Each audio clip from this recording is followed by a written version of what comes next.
आज बनाएंगे बर्फ़ी। और बर्फ़ी देखिए कितना ज़बरदस्त लग रहा है। ये है चॉकलेट बर्फ़ी और चॉकलेट बर्फ़ी खाने में बहुत टेस्टी लगता है, बहुत ज़बरदस्त लगता है। बहुत कम समय में बन गई है, रेडी हो जाता है, बिल्कुल टाइम नहीं लगता है। चलिए हम बनाना शुरू करते हैं। यहाँ पे आधा लीटर हमने दूध लिया है, इसमें 1 कटोरी भर के हमने मिल्क पाउडर इसमें दूध में ऐड करेंगे।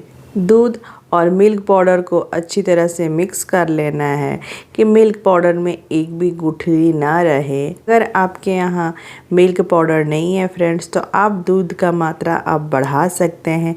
यहाँ पे हमने हाफ लीटर दूध लिया है, तो आप यहाँ पे 1.5 लीटर दूध कर लीजिएगा। और ये देखिए ये अच्छी तरह से मिक्स हो चुका है। अब यहाँ पे कढ़ाई लेंगे, कढ़ाई में मिल्क पाउडर और दूध दोनों जो हमने मिक्स किया था वो डाल लेना है कढ़ाई में। गैस का फ्लेम यहाँ पे हमने ऑन कर दिया है और गैस का फ्लेम यहाँ पे मीडियम पे ही रखना है। अच्छी तरह से दूध को पकाना है, दूध को अच्छी तरह से जला लेना है। और यहाँ पे देखिए काफ़ी कम दूध हो चुका है। इस स्टेज पे हम चीनी ऐड करेंगे।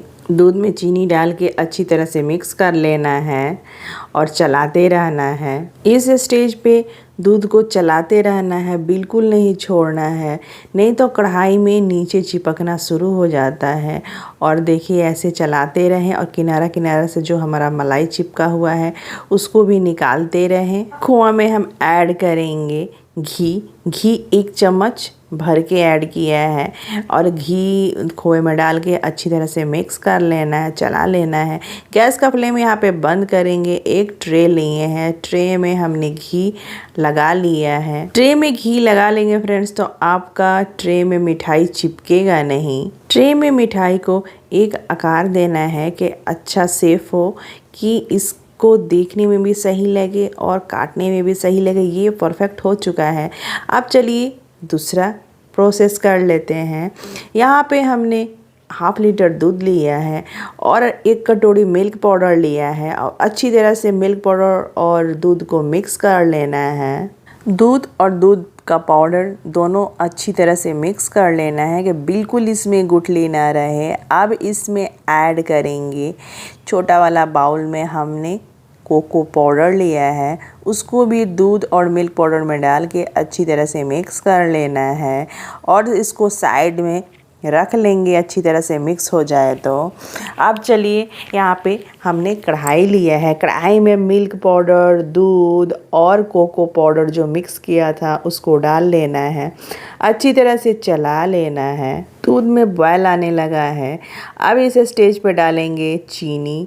चीनी उतना ही हमने लिया है जितना हमने पहले वाले मिठाई में लिया था, उससे ज़्यादा चीनी हम नहीं डाल रहे हैं फ्रेंड्स, क्योंकि मिल्क पाउडर भी डाले हैं। मिल्क पाउडर मीठा होता है, इससे ज़्यादा चीनी डालेंगे तो मिठाई में ज़्यादा मिठास हो जाएगा और उतना बढ़िया नहीं लगेगा। यहाँ पे 1 चम्मच भर के हमने देसी घी डाला है और इसको चलाते रहना है। गैस का फ्लेम यहाँ पे मीडियम पे है और चलाते रहें, बिल्कुल यहाँ पे नहीं छोड़ना है। अब इस स्टेज पे हम ऐड करेंगे 1 चम्मच और देसी घी और इसको अच्छी तरह से घी डाल के और चलाते रहना है। ये भी चॉकलेट हमारा देखिए कितना बढ़िया यहाँ पे दिख रहा है। यहाँ पे ऐड करेंगे इलायची पाउडर, हमने हाफ चम्मच ऐड किया है फ्लेवर के लिए। इलायची पाउडर चॉकलेट में डाल के अच्छी तरह से मिक्स कर लेना है। इलायची पाउडर डालें फ्रेंड्स तो फ्रेश डालें, इससे फ्लेवर बहुत बढ़िया आता है, टेस्ट भी बहुत बढ़िया आता है। पहले ही इसका पाउडर बना के मत रखें क्योंकि इसका फ्लेवर निकल जाता है। पहले वाले मिठाई जो हमने बनाया था उसके ऊपर ये चॉकलेट वाला मिठाई को रख लेना है और ऐसे देखिए, और ऊपर से इसको वहीं शेप देना है, वहीं आकार इसको देना है जो हमने पहले वाले मिठाई को दिया था। ये भी मिठाई उसी आकार का बन चुका है। 1 घंटे के लिए रेस्ट के लिए छोड़ेंगे। उसके बाद से देखिए 1 घंटे बाद इसको एक चॉपर लेंगे, उसके ऊपर ऐसे रख के और इसको पलट लेना है और आराम से इसको निकालना है। ये बहुत इजी से निकल जाता है, बिल्कुल दिक्कत नहीं होता है। और यहाँ पे चाकू लेंगे, थोड़े बड़े साइज़ के चाकू लेंगे कि इसका कटिंग जो हम कर रहे हैं मिठाई का वो अच्छा हो। छोटे वाले चाकू में ये होता है कि पूरा पहुँच नहीं पाता है और मिठाई का कटिंग अच्छा से नहीं हो पाता है। अब यहाँ पे देखिए हमने मिठाई का कटिंग कितना बढ़िया किया हुआ है, कितना अच्छा लग रहा है। यहाँ पे पिस्ता से सजा लेंगे और ये ऑरेंज गुलाब है जो हमारे गार्डन से तोड़ के लाए हैं, इसको भी इस पे रख के सजा लेंगे। बर्फ़ी देख रहे हैं ना फ्रेंड्स, बहुत लजीज और बहुत स्वादिष्ट लगता है खाने में। नेक्स्ट वीडियो में फिर आपसे मिलेंगे अलग रेसिपी के साथ। तब तक के लिए फ्रेंड्स बाय बाय।